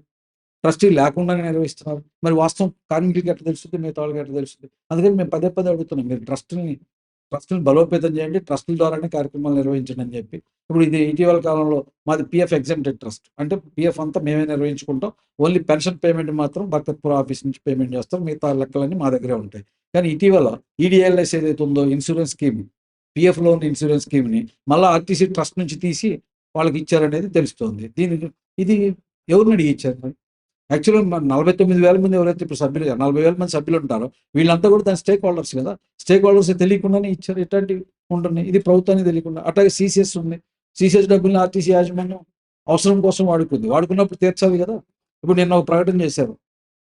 ఎండీ గారి పేరుతో పబ్లిక్ రిలేషన్ ఆఫీసర్ ప్రకటన చేశారు. 495 కోట్లు మాత్రమే సీసీఎస్‌కి ఉంది అని చెప్తున్నారు. కానీ దానికున్న 619 కోట్ల వడ్డీని ఎందుకు చెప్పట్లేదు? మీరు వడ్డీ ఇవ్వకుండా వడ్డీని పక్కన పెట్టేస్తే ఇప్పుడు 495 ప్లస్ 619 కోట్లు కలిపి నువ్వు చెప్పబోతే మరి రేపొద్దున సీసీఎస్ ఒకవేళ నిజంగానే దాన్ని క్లోజ్ చేయాల్సిన పరిస్థితి వస్తే ఈ 619 కోట్లు వాళ్ళు ఎక్కడి నుంచి తెస్తారు? రాదు కదా! అంటే చివరిలో ఎవరైతే ఉంటారో వాళ్ళు నష్టపోయే పరిస్థితి ఉంటుంది. ఇది కాదు. అందుకని వాస్తవం చెప్పాను. అట్లాగే ఇప్పుడు పీఎఫ్ ఉంది. పీఎఫ్ కట్టాల్సిన డబ్బుల్ని మేము గత కొంతకాలంగా మేము తగ్గించి కట్టామని చెప్తున్నారు. మంచిదే. కట్టుంటే సంతోషం. కట్టారు. కట్టలేదని మేము అనట్లేదు. కానీ ఇక్కడ కూడా ఏదైతే 7A కింద ఏదైతే వడ్డీ పార్ట్ ఉంటుందో అది కార్మికులకి ఆ పీఎఫ్ ట్రస్ట్‌కి రావాలి కదా! 880 కోట్ల పైగా పీఎఫ్ ట్రస్ట్‌కి దీన్ని కలిపి ఎందుకు లెక్కలు చెప్పట్లేదు? అందుకని ఇట్లాంటియన్నీ ఉన్నాయి. ఈ ప్రభుత్వం వచ్చిన తర్వాత కూడా ఈ ప్రభుత్వం కొన్ని 1, 2 అంశాల్లో ముందుకున్నప్పుడు కూడా మిగతా అంశాలన్నిట్లో అట్లనే ఉంది. వర్క్ లోడ్స్ విషయంలో అదే ఉంది. ఎటువంటి మార్పు లేదు. కార్మికుల యాజమాన్య సంబంధాల్లో ఎటువంటి మార్పు లేకపోగా కార్మికుల మీద మరింత నిర్బంధం యాజమాన్యం కొనసాగిస్తుంది. కారణం ఏంటంటే మీరు ప్రాఫిట్ అండ్ లాస్ మార్గంలోనే మీరు చూడండి. మీరేం సేవా ఇది కాదు అని చెప్తున్నారు కాబట్టి ప్రతిదాన్ని ఆ పద్ధతుల్లో ఎలకేసి వర్కర్స్ మీదనే వర్క్ లోడ్ పెరుగుతుంది. భారం పెరుగుతుంది. ఈ ప్రభుత్వం కూడా కొనసాగిస్తుంది. ఆ ప్రభుత్వం కూడా కొనసాగించింది. ఇప్పుడు ఈ ప్రభుత్వం కూడా కొనసాగిస్తుంది. అలాగే రిటైర్మెంట్ బెనిఫిట్స్ వెంటనే ఇవ్వటం లేదు అని ఒక ఆరోపణ ఉంది. దాని మీద ఏంటంటే రిటైర్మెంట్ బెనిఫిట్స్ వెంటనే ఇవ్వట్లేదు. 2022 ఏప్రిల్ నాటి నుంచి ఈ రోజు వరకు రిటైర్ అయిన వాళ్ళందరికీ ఏవైతే టెర్మినల్ లీవ్ ఎన్కాష్‌మెంట్ ఉందో ఆ లీవ్ ఎన్కాష్‌మెంట్ ఇయ్యట్లేదు. రెండోది ఇంతకుముందు నేను చెప్పినట్టు 2017 ఏరియర్స్‌కి సంబంధించిన స్పష్టత ఇంతవరకు రాలేదు. దానికి సంబంధించిన వాళ్ళు 15,000 మంది రిటైర్ అయిన వాళ్ళు ఉన్నారు. 2017 అమలు కావాల్సిన వాళ్ళు. వాళ్ళకి ఇంతవరకు ఫిక్సేషన్ కాలేదు. వాళ్ళకి ఏదైతే రావాల్సిన డబ్బులు ఇయ్యలేదు. అసలు ఎన్ని డబ్బులు రావాలో కూడా లెక్క చెప్పే పరిస్థితి ఇంతవరకు ఆర్టీసీ యాజమాన్యం చేయట్లేదు. మూడోది ఏవైతే ఇప్పుడు ఈపీఎఫ్, ఈపీఎస్ స్కీమ్‌లు పెన్షన్ స్కీమ్‌లో హైయర్ ఆప్షన్ కోసం అవకాశం వచ్చిందో అక్కడ 2017 గనక వాళ్ళకి కట్టగలిగితే వాళ్ళ హైయర్ పెన్షన్ ఎక్కువ వచ్చే అవకాశం ఉంది. అక్కడ డబ్బులకి పోయేదానికి రావట్లేదు. మూడోది నాలుగో అంశం చట్టపరంగా గ్రాట్యుటీ ఇవ్వాలంటే 1 మంత్ లోపు గ్రాట్యుటీ ఇవ్వాలి. కానీ ఇప్పుడు నవంబర్ వరకే గ్రాట్యుటీ ఇచ్చారు తప్ప ఆ తర్వాత కాలానికి ఇంకా గ్రాట్యుటీ ఇవ్వలేదు. లేట్ అవుతుంది. ఇట్లాంటివన్నీ ఉన్నాయి. వాళ్ళు మేనేజ్మెంట్ బయటికి ఎక్కడ అఫీషియల్‌గా ఏది చెప్పట్లేదు. అన్నీ ఇస్తున్నామని చెప్తున్నారు. కానీ ఎప్పటిలోగా ఇస్తారో చెప్పట్లేదు. ఇది కూడా కార్మిక సంఘాల నుంచి తీవ్రమైన వ్యతిరేకత ఉంది. నేను ఎస్‌డబ్ల్యూఎఫ్ గారు మొన్ననే ఏప్రిల్ 20వ తారీఖు రాష్ట్ర సదస్సు రిటైర్ కార్మికులతో రాష్ట్ర సదస్సు జరిపాం. 4వ తారీఖున రాష్ట్ర వ్యాప్తంగా ధర్నాలు నిర్వహించాం. మెమోరాండాలు అన్ని డిపో మేనేజర్లకు ఇచ్చాం. దాంట్లో 3 అంశాలను అడిగాం. ఒకటి, ఆర్టీసీ యాజమాన్యం నుంచి రావాల్సిన డబ్బులు ఏవైతున్నాయో వాటికి సంబంధించి స్పష్టత ఇవ్వండి అనేది. రెండోది, కేంద్ర ప్రభుత్వం ద్వారా ఏవైతే పెన్షన్ ఇట్లాంటి సంస్కరణలలో రావాల్సిన మార్పులు ఏవైతే ఉన్నాయో వాటి గురించి. మూడోది, రాష్ట్ర ప్రభుత్వం నుంచి కూడా ఇంకో సహాయం కూడా మేము అడిగాం. అదేంటంటే, మీరు ఏదైతే మేము రిటైర్ చేసుకున్నాం, మాకేం పెన్షన్ లేవు, డబ్బులు లేవు, జీతాలు పెద్దగా లేవు, ఏమీ లేవు. అందుకని మమ్మల్ని రిటైర్ వాళ్ళని గుర్తించి మేము అప్లై చేసుకుంటే మాకు రేషన్ కార్డు ఇవ్వండి, తెల్ల రేషన్ కార్డు ఇవ్వండి, అట్లాగే ఏదైతే మీరు ఇస్తున్న సోషల్ పెన్షన్ ఉందో దాన్ని కూడా మాకు అప్లై చేయండి అని ఆ డిమాండ్ కూడా అడుగుతున్నాం. ఇది మాకున్న పరిస్థితి. ఈరోజు రిటైర్ అయిన కార్మికులకి సకాలంలో డబ్బులు రాకపోతే ఆ కుటుంబం చాలా ఇబ్బంది పడుతుంది. ఉదాహరణకి, నాకు పిల్లలు ఎదిగొచ్చి ఇప్పుడు నేను రిటైర్ అయ్యేటప్పుడు నా పిల్లలు పెళ్ళిళ్ళు కాలేదనుకోండి, ఆడపిల్లలు అయితే ఇప్పుడు నేను పెళ్ళిళ్ళు చేయాలని నా దగ్గర డబ్బులు వచ్చిన డబ్బులేమో పూర్వకాలండి రావాల్సిన డబ్బులేమో రాకపోయి సంవత్సరాల తరబడి ఎదురు చూస్తూ ఉంటే 2022 2025లో కూడా ఎదురు చూస్తే ఇంకా అర్థమే ఉంటుంది. మరి అంటే 2017 ఏరియర్స్ 2017 మీరు పే స్కేల్ ఇచ్చారని సంతోషపడాలా, ఆ ఏరియర్స్ ఎప్పుడు వస్తాయో తెలియకుండా ఇబ్బంది పడాలి. అంటే 179 నెలల డిఏ ఏరియర్స్ రావాలి. దీని మీద కూడా ఒక దుర్మార్గపు సర్కులర్ ఆర్టీసీ యాజమాన్యం ఇచ్చింది. అదేంటంటే, ఏదైతే 2017 పే స్కేల్ ఏరియర్స్ ఇస్తామో అప్పుడే ఈ డిఏ ఏరియర్స్ కూడా ఇస్తాం. ఇది అప్రజాస్వామికం. 179 నెలల డిఏ ఏరియర్స్ వెంటనే ఇవ్వాలి. పే స్కేల్తో సంబంధం లేదు, పెట్టారు. ఇట్లాంటివన్నీ చూసినప్పుడు ఏంటంటే రిటైర్మెంట్ బెనిఫిట్స్ కూడా ప్రాపర్గా ఇవ్వట్లేదు అనేది చాలా స్పష్టంగా ఉంది. రిటైర్ అయ్యేవాళ్ళు, అయినోళ్ళు చాలా ఇబ్బంది పడుతున్నారు. ఇది అటు ప్రభుత్వం మీద, ఇటు ఆర్టీసీ యాజమాన్యం మీద నమ్మకాన్ని తగ్గించేదానికి అవకాశం ఉంది. ఇప్పుడు అన్ని ప్రభుత్వాలు చాలా కాలంగా ఏ పార్టీలతో సంబంధం లేకుండా ఆర్టీసీ ఎండీగా ఐపీఎస్లోనే పెడుతున్నారు. అంటే ఆర్టీసీ కార్మికులను శాంతి భద్రత దృష్టిలో చూస్తున్నారని మనం అనుకోవచ్చా? వాళ్ళ సమస్యలను పరిష్కరించడం లేక శాంతి భద్రతల దృష్టితోనే చూస్తున్నారా? మేము ఎస్డబ్ల్యూఎఫ్గా అట్లా అనుకోవట్లేదు. మేము అనుకునేది ఏంటంటే, దీనికి ఒక ప్రత్యేక కారణం ఉండొచ్చు అనేది. ఎందుకంటే మేము ఫీల్డ్లో పనిచేసే వాళ్ళ సంఖ్య ఇప్పుడు దాదాపు 80%, 86% ఉంటుంది. కండక్టర్ డ్రైవర్లే రెగ్యులర్గా ఉండేవాళ్ళు. కాబట్టి రోజు పబ్లిక్ తోటి తిరగాలి, అనేక గ్రామాలకు వెళ్ళాలి, పోలీస్ కేసులు, ఇతరత్ర యాక్సిడెంట్స్ లేకపోతే ఇట్లాంటివన్నీ కూడా ఉండేదానికి అవకాశం ఉంటుంది. ఆ రకంగా ఒక ఆఫీసర్ కనుక, ఐపీఎస్ ఆఫీసరే కనుక హెడ్గా ఉంటే వాళ్ళతో ఆ పోలీసులతో లైజాన్ చేయడానికి ఎక్కువ అవకాశం ఉంటుంది. ఒకటి. 2, ఇప్పుడు ట్రాన్స్పోర్ట్ డిపార్ట్మెంట్ నుంచి సహకారం కావాలన్నా, ఇలిసిట్ ఆపరేషన్ ఏదైతే అక్రమ రవాణా వాహనాలు ఉన్నాయి వాటిని అరికట్టేటప్పుడు కానీ వాళ్ళందరూ సహకారం తీసుకుంటారు. పోలీసు వాళ్ళు అయితే ఎక్కువ అవకాశం ఉంటుందనే ధోరణితో చూస్తున్నారని మేము అనుకుంటున్నాం. అంతే తప్ప దానివల్ల ఏదో కార్మికుల దగ్గర నుంచి వస్తున్నది ఆ కోణంలో కాదనేది మాకు అభిప్రాయం. సరే, ఇప్పుడు ఎలక్షన్స్ ఆగిపోయి చాలా కాలం అయింది. దాదాపు మన కేసీఆర్ ముఖ్యమంత్రిగా ఉన్నప్పటి నుంచే ఎలక్షన్స్ మళ్ళీ పెట్టమని ఏమైనా డిమాండ్ చేస్తూ రాష్ట్ర ప్రభుత్వానికి మీరు ఏమైనా వినతి పత్రాలు ఇవ్వడం కానీ అన్ని సంఘాలు అట్లాంటివి 2019లో వాళ్ళు ఎప్పుడైతే కార్మికోద్యమం మీద ఆంక్షలు విధించారో ఆ రోజు నుంచి ఈ రోజు దాకా కూడా అందరి డిమాండ్లు అది ఉంది. మేము ఎస్డబ్ల్యూఎఫ్గా మేము ఇండిపెండెంట్గా కృషి చేసాం. 2021 జూన్లో 10 సంఘాలతో, ఆర్టీసీలో 11 కార్మిక సంఘాలు ఉంటే 10 సంఘాలు జాయింట్ యాక్షన్ కమిటీకి ఏర్పడి దాదాపు 2 సంవత్సరాలు 2023 డిసెంబర్ దాకా ఆందోళన నడిపాం. అనేక రిప్రజెంటేషన్లు ఇచ్చాం, అనేక కార్యక్రమాలు నిర్వహించాం. అప్పుడే ప్రభుత్వం దృష్టి పట్టుకెళ్ళాం. ఈ ప్రభుత్వం వచ్చిన తర్వాత కూడా వివిధ వేదికల ద్వారా, వివిధ యూనియన్ల ద్వారా సమస్యను ప్రభుత్వం దృష్టి పట్టుకుపోయే ప్రయత్నం చేస్తున్నాం. కానీ ప్రభుత్వం నుంచి ఆ సానుకూల స్పందన రావడం లేదు. మాటలు అక్కడక్కడ ఏదైనా చెప్తున్నప్పటికీ కూడా దాన్ని పూర్తిగా ఇది మాటలతో కూడిందే. దీన్ని చట్టబద్ధంగా మేము యూనియన్ రద్దు చేస్తున్నాం, ఎక్కడ రద్దు చేసే హక్కు లేదు కాబట్టి రద్దు చేయలేదు. బహుశా రేపు కోర్ట్స్ వచ్చి అట్లాంటిది ఉంటే రద్దు చేస్తామని ప్రకటించి ఉండేవాళ్ళం అప్పుడే. కానీ అప్పుడు చట్టం ప్రకారం రద్దు చేయడానికి అవకాశం లేదు కాబట్టి చేయలేదు. కానీ నిర్బంధం విధించారు, ఆ నిర్బంధాన్ని కొనసాగిస్తున్నారు. ఈ ప్రభుత్వం దగ్గర కూడా అనేక విజ్ఞప్తులు ఉన్నాయి. పొన్నం ప్రభాకర్ గారు గౌరవ మంత్రిగా ప్రమాణ స్వీకారం చేసిన తెల్లారే మా సంఘంగా మా అధ్యక్షులు మిగతా కమిటీ అంతా పోయి కలిసాం. మీరు ఇది ప్రజాస్వామ్య హక్కు మీరు ఇస్తా అన్నారు, మీరు 6 గ్యారెంటీలతో పాటు 7వ గ్యారెంటీ కూడా అన్నారు, మేము ప్రజాస్వామ్య ప్రభుత్వాన్ని పునరుద్ధరిస్తాం అంటున్నారు. మరి మా మీద ఆంక్షలు కొనసాగిస్తూ మీరు ప్రజాస్వామ్యం పునరుద్ధరిస్తుంటే అర్థమేంటి? కాబట్టి మీరు మా కార్మిక సంఘాల మీద మీరు ఆంక్షలు ఎత్తేసి ఎన్నికలు జరపండి అనేది అడుగుతూనే ఉన్నాం. కానీ వాళ్ళు ఇందాక చెప్పినట్టే ఆర్టీసీ అధికారులు, ప్రభుత్వాలు కూడా ఆర్టీసీలో కార్మిక సంఘాలు లేకపోవడాన్ని ఎంజాయ్ చేస్తుంటారు తప్ప ఉండాలి, ఇది మా బాధ్యత అనే ధోరణితో ఆలోచించారు. ఈ ఎలక్షన్లకు సంబంధించి మీరేం కోర్టుకు వెళ్ళలేదా? ఏ సంఘం కూడా? ఒక సంఘం వెళ్ళారు, కోర్టు 3 నెలల్లో ఎన్నికలు జరపండి అని చెప్పింది. ఆ తర్వాత మళ్ళీ పక్కకు పోయింది. వాళ్ళు ఆ సంఘం మీరు కోర్టు తీర్పును ఉల్లంఘించారని చెప్పి పోలేదు, ఇంకేమీ ప్రయత్నం చేయలేదు. మా యూనియన్గా మేము ఆలోచించేది కోర్టు అనేది అంతిమంగా చివరిది, కానీ కార్మికోద్యమం ద్వారానే సాధించుకోవాలనేది మా లక్ష్యం. కార్మికోద్యమం, కార్మిక ఒత్తిడి, దాని ఆందోళన ద్వారానే తిరిగి పునరుద్ధరణ చేసుకోవాల్సిన బాధ్యత ఉన్నప్పుడే కార్మికులకు విశ్వాసం జరుగుతుంది. కోర్టు తీర్పులన్నీ ప్రజలకు అనుకూలంగా ఉంటాయని గ్యారంటీ కూడా ఏం లేదు. ఇదే ఇప్పుడు ఇచ్చిన కోర్టు రేపు ఇంకో తీర్పు ఇస్తే కూడా ఇప్పుడు మీరు ఇంతవరకు చెప్పిన దాంట్లో తెలంగాణ ఆర్టీసీ పరిస్థితి ఎలా ఉంది అనే దానికి చెప్పారు వివరంగా. దీనికంటే మిగతా రాష్ట్రాలు ఎక్కడైనా ఇంతకంటే బెటర్‌గా ఉన్న పరిస్థితులు ఉన్నాయా? ఉంది. ఇప్పుడు తమిళనాడు గవర్నమెంట్ ఉంది.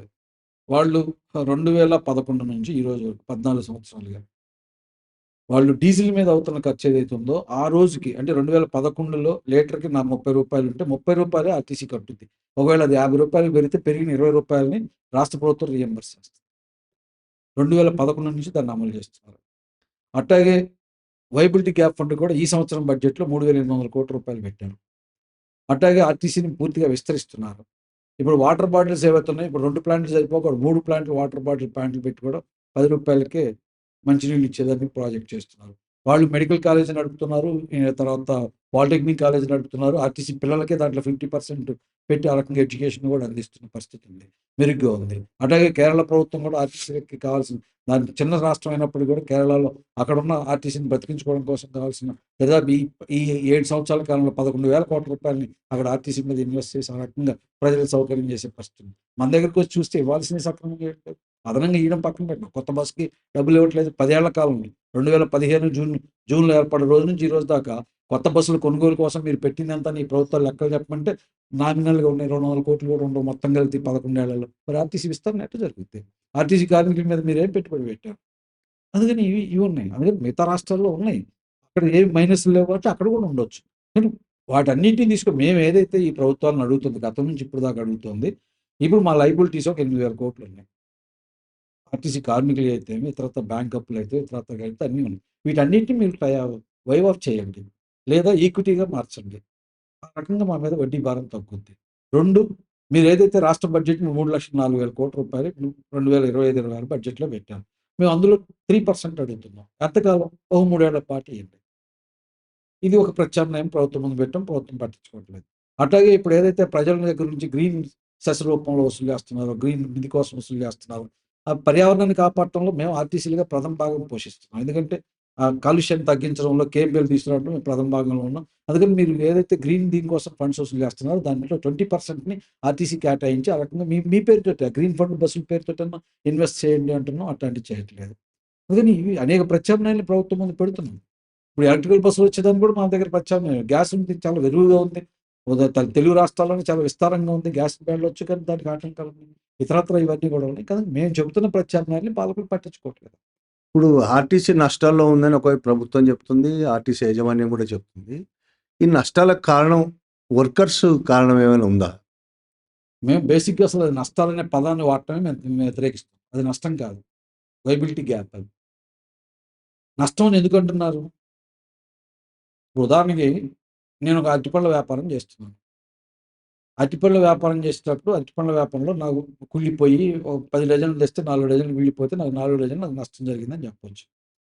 కానీ ఈ అరటిపళ్ళ వ్యాపారం కూడా నేను సోషల్ అప్లికేషన్‌తో చేశాను. కుళ్ళిపోయిన వస్తువులు తీసిపోయినా నేను పశువులకేస్తే నాకేం కాలేదని అనుకున్నారనుకోండి నష్టం ఎక్కడి నుంచి వస్తాయి? ఇప్పుడు ఆర్టీసీ నేను ఇందాక చెప్పింది. ఆర్టీసీ నేను నడుపుతుంది ఏంటి?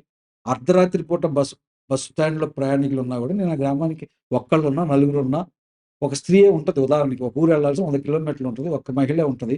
ఆ బస్సుని క్యాన్సెల్ చేయగలరా? చేయలేరు గదా! ఆ ఒక్క మహిళనైనా గ్రామంలో దింపాల్సిన బాధ్యత మాది. ఎందుకంటే ఆర్టీసీ మీద అటువంటి నమ్మకం దేశ ప్రజల్లో ఉంది. చట్ట ప్రకారమే 1950లో తీసుకొచ్చిన ఆర్టీసీని తీసుకురావడానికి ఉన్న బేసిక్ కారణమే అది. ఆర్టీసీలు రావడానికి ఏర్పడ్డ పునాదే అది. రెండో ప్రపంచ యుద్ధ కాలంలో నుంచి వచ్చిన అనుభవంలో నుంచి 1950 యాక్ట్ ప్రకారం దేశంలో ఆర్టీసీలు వచ్చినాయి. ఇప్పుడు 56 ఆర్టీసీలు పనిచేస్తున్నాయి. మరి ఆర్టీసీని చూసే కోణం మొదట్లో ఉంది. ఆ తర్వాత కేంద్ర ప్రభుత్వం ఏదైతే 1980 నుంచి వాళ్ళు ఈక్విటీ ఏదైతే ఉందో 1:2 పద్ధతిలో డబ్బులియ్యాలి. దాన్ని పెట్టుబడి పెట్టడం మానేశారు 1988 నుంచి. అట్లాగే 89లో అసలు ఆర్టీసీ విస్తరణ మీద ఆంక్షలు పెట్టేసి విస్తరించకూడదని చెప్పి పెట్టారు. కేంద్ర ప్రభుత్వం అటువంటివి పట్టుకొచ్చినాయి. రాష్ట్రాలు వాటన్నిటిని పట్టుకొచ్చారు. అందుకని ఆ రూపంలో ఇప్పుడు ఏదైతే ఉందో మేము అడుగుతోంది, ప్రభుత్వం చెప్తోంది, నష్టం అంటోంది, మేము అంటుంది వైబిలిటీ గ్యాప్ అంటున్నాం. ఉదాహరణకి ఒక్క ఉదాహరణ చెప్తే ఇప్పుడు ఏదైతే మన మెట్రో ఉందో ఆహ్, కరోనా కాలంలో నాకు నష్టం వచ్చింది. రూ. 1,500 మీరు రీయింబర్స్ చేయాలి మాకు అని అడిగితే రాష్ట్ర ప్రభుత్వం 1,500 రీయింబర్స్ చేసింది. అదే కరోనా కాలంలో ఆర్టీసీకి 1,500 నష్టం వస్తే మరి ఆ నష్టాన్ని ఎందుకు భర్తీ చేయలేదు? అంటే దీన్నేమో సౌత్ తల్లి ప్రేమ. మీది మీరు బతకండి అని చెప్పి దీన్ని వదిలేస్తున్నారు. మిగతా వాళ్ళకి ఇస్తున్నారు. అందుకని అసలు నష్టాలనే పదాన్నే స్టాఫ్ అండ్ వర్కర్స్ ఫెడరేషన్‌గా, సీఐటీగా మేము వ్యతిరేకిస్తున్నాం. ఇది కరెక్ట్ కాదు. ఇది వైబిలిటీ. ఏదైతే నా నిర్వహణకి నాకొస్తున్న ఆదాయానికి మధ్య నువ్వు వ్యత్యాసం. ఆ వ్యత్యాసాన్ని ప్రభుత్వం బాధ్యతగా మాకియ్యాలి. అందుకని కార్మికుల కారణమా? ఇంకొకళ్ళ కారణమా? ఇప్పుడు నాకేమన్నా అదనంగా ఇస్తున్నావా? నన్ను వేధిస్తున్నారు వాస్తవంగా. ఇప్పుడు ఇంకొక వేధింపు కూడా గురవుతున్నాం. నిన్నటిదాకా బస్సుల్లో జనాలను ఎక్కించుకోవడం ఇదంతా నువ్వు ఎందుకు ఎక్కించలేదు అట్లాంటియన్నీ వస్తున్నాయి. కానీ ఇప్పుడు వస్తుందేంటంటే డబ్బులొచ్చే పురుషుల్ని ఎందుకు ఎక్కించుకోలేదని అడుగుతున్నారు. పురుషుడిని నేనేమన్నా కాళ్ళు పట్టుకొని పైకి ఎక్కిస్తానా? బస్సులో 130 ఓవర్ ఉన్న తర్వాత పురుషుడిని నేనెక్కడ ఎక్కించాలి? ఎక్కించకపోతే కూడా అంటే నన్ను కారణం చేసి నువ్వు తప్పు చేసినావు, నీకు డబ్బులు రాలేదు, నాకు ఛార్జ్ షీట్ ఇస్తాను, నీ దగ్గర రికవర్ చేస్తా అంటే ఎట్ట సాధ్యమవుతుంది? కాదు గదా! అందుకని నష్టాలు అనే పదమే తప్పు. అసలు ప్రభుత్వం చూసే కోణంలో మార్పు రావాలి. అది సోషల్ అబ్లిగేషన్ సంస్థగా దాన్ని చూడాలి. అందుకని ఏదైతే మీకు గ్యాప్ ఉంటుందో ఆ గ్యాప్‌ని ప్రభుత్వాలు భర్తీ చేయాలి. అందుకని నష్టాలనేదాన్ని మేము అంగీకరించట్లేదు. ఈ గ్యాప్ ఖచ్చితంగా ఉంటుంది. ఎందుకంటే ఇప్పుడు డీజిల్ ఉంది. నిన్న అకస్మాత్తుగా రూ. 2 పెంచారు. మరి ఈ భారం ఎవరి మీద పడుద్ది? నేను రోజుకి లక్షల కోట్ల లీటర్లు వాడతాను. దాదాపు 20,00,00,000 లీటర్లు సంవత్సరానికి 20-30 కోట్ల లీటర్లు వాడతాం. రూ. 2 పెరిగినాయంటే అర్థం ఏంటి? 60,00,00,000 మా మీద భారం పడ్డట్టే కదా! మరి ఈ భారం ఎక్కడి నుంచి వస్తది? మేము ఇమ్మీడియేట్‌గా ప్రజల మీద ఏం భారం పెంచలేం కదా! ఛార్జీలు పెంచలేం కదా! మరి ఇది ఎవరు ఇయ్యాలి? గవర్నమెంట్ ఇయ్యాలి కదా! కొన్ని గవర్నమెంట్ తమిళనాడు గవర్నమెంట్ ఇస్తుంది కదా! నువ్వు అట్ట ఇయ్యాలి. అందుకని మీరు ఆ పేరుతోటి మా మీద దాడి చేయడం, ప్రజలకి సౌకర్యాల్ని కుదించే దానికోసం మీరు వాడుతున్నారు. ఆర్టీసీ నష్టాలు, నాకు రావాల్సిన జీతం అడిగితే నష్టం అంటూ, నాకు రావాల్సిన రిటైర్మెంట్ బెనిఫిట్ ఇవ్వమంటే నష్టం అంటూ, నాకు ఇయ్యాల్సిన ఇంకోటి అంటే నష్టం అంటూ, ప్రజలు మాకు బస్సులు పెంచండి అంటే నష్టం అంటూ, డబ్బులు లేవంటూ, ఇది చెప్పడానికి పనికొస్తది తప్ప వాస్తవం అది కాదు. అలాగే ఇందాక మీరు మాట్లాడుతూ వేధింపుల గురించి కూడా చెప్పారు. ఆర్టీసీలో రోజువారీ వేధింపులు ఇంతకు ముందు కంటే చాలా పెరిగాయి అనే ఆరోపణలు కూడా ఉన్నాయి. మహిళా ఉద్యోగుల పట్ల కావచ్చు, మిగతా వాళ్ళ పట్ల కావచ్చు. ఉన్నతాధికారుల వేధింపులు చాలా దారుణంగా పెరిగాయి అనేది మహిళా ఉద్యోగుల పట్ల వేధింపులని మొత్తం కార్మికుల మీద వేధింపులు సోషల్ అబ్లిగేషన్‌తో పెరుగుతాయి. ఉదాహరణకి ఇందాక మేము దాని నేపథ్యం చెప్పినప్పుడే చెప్పాం. ఇప్పుడు ఏదైతే నీ కార్మికుల సంఖ్య తక్కువుందో, పని ఎక్కువుందో, ఆ పనిని తీసుకోవడం దగ్గర ఒత్తిడి ఎక్కువవుతుంది. వేధింపులు ఎక్కువవుతుంది. నువ్వు డ్యూటీ చేయవా? డీడీ చేయవా? నీకు సెలవెట్టిస్తున్న సూత్తలే. నీకు ఎట్టొత్తలో సూచి ఇట్లాంటి పద్ధతుల్లో బెదిరింపులకు గురవుతున్నారు. రెండోది ఆదాయం రాకపోతే నీకు ఆదాయం రాలేదు ఎందుకని చెప్పి రోజు కౌన్సెలింగ్ చేయడం, ఇది చేస్తూ ఇంకొకటుంది. మూడోది ఇప్పుడు డ్రైవర్ కేఎంపీఎల్ సక్రమంగా రాకపోతే నీకు కేఎంపీఎల్ ఎందుకు రాదని కౌన్సెలింగ్ చేసి వేధిస్తున్నారు. రావాల్సిందే మంచి కేఎంపీఎల్ తేవాల్సిందే. దాంట్లో ఆ డ్రైవర్ హ్యాబిట్ వల్ల రాకపోతే అది వేరు. ఒక వెహికల్ ఈరోజు ఒక వెహికల్ వస్తది. ఇంకొక వెహికల్ రాదు. ఆ వెహికల్ కండిషన్ బట్టి అది ఉంటది. అది వదిలేసి నువ్వు డబ్బులు రాలేదనో లేకపోతే ఇంకోటనో వేధింపులు చేసి ఇవి చాలా క్రమంగా పెరిగినియి. అట్లాగే సెలవులు ఇట్లాంటి దగ్గర కూడా మాకు సెలవు పొజిషన్ లేదు మేము ఇయ్యలేమంటాడు. ఇప్పుడు స్త్రీకి సహజమైన సమస్య ఉంటది ప్రతి నెల. వయసులో 50 ఏళ్ళు వచ్చేంత వరకు, ఋతుక్రమం ఆగిపోయేంత వరకు అట్లాంటి సమస్య ఉంటది. అది వచ్చి అడిగారనుకోండి, పోలేవా అని గద్దించిందనుకోండి, లేడీ ఆఫీసర్‌నే గద్దిస్తే అది తీవ్రమైన వేధింపు తప్ప ఇంకేంటుంటది. లేదు ఒక ఇంట్లో ఒక ఆడకూతురు పెద్ద మనిషి అయింది. అమ్మ నా బిడ్డ పెద్ద మనిషి అయింది నేను ఫంక్షన్ చేసుకోవాలి నాకు సెలవు ఇవ్వమంటే సెలవు లేదు గిలవ లేదు. నీ బిడ్డకి పెద్ద మనిషి అయితే సెలవు కావాలి అన్నదనుకోండి. అది అంత తీవ్రమైన వేధింపు. ఇట్లాంటియన్నీ జరుగుతున్నాయి. వీటిని అరికట్టే స్థితిలో యాజమాన్యం లేదు. అది పట్టించుకోవట్లేదు. అది క్రమంగా తీవ్రమైన అసంతృప్తి కార్మికులకు దారితీస్తుంది. నిజమే ఇవి ఉన్నాయి. యాజమాన్య దృష్టికి కూడా పట్టుకెళ్తున్నాయి. ఇవి సరైనవి కావు. మీ యాటిట్యూడే తప్పుంది. వాళ్ళు దీన్ని ఏమనుకుంటున్నారంటే కార్మిక సంఘాల యొక్క జోక్యం లేకపోవడం వల్ల ఇట్లాంటివి జరుగుతున్నాయని కార్మికులు కూడా అనుకుంటున్నారు. వీళ్ళేమనుకుంటున్నారంటే కార్మిక సంఘాల జోక్యం లేదు కాబట్టి మంచిగా మనం పెత్తనం చేస్తున్నాం వీళ్ళను. ఇది కాంట్రడిక్షన్. Okay sir. రాష్ట్రంలో ఆర్టీసీ పరిస్థితి ఎలా ఉంది? ఏంటి? ఎలా జరగాలి? నెక్స్ట్ పరిస్థితి ఏ విధంగా ఉండాలి? అనే దాని మీద వివరంగా మాట్లాడారు. థ్యాంక్ యూ అండి. ధన్యవాదాలు.